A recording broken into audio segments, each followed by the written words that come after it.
ito. Pahinugin o isaw natin sa tinula mga idol. Oh, ganda ng bunga mga idol. Kinis ng balat oh. Kailan pareho lang mga idol, masarap. Pwede sa tinula, pwede sa pahinugin mga idol oh. Ang bunga na rin sa wakas mga idol. Ang ganda.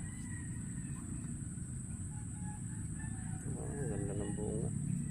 Yan, mababa lang siya mga idol eh. Nakaupo lang ang mga idol. Dito yung mga idol, upo.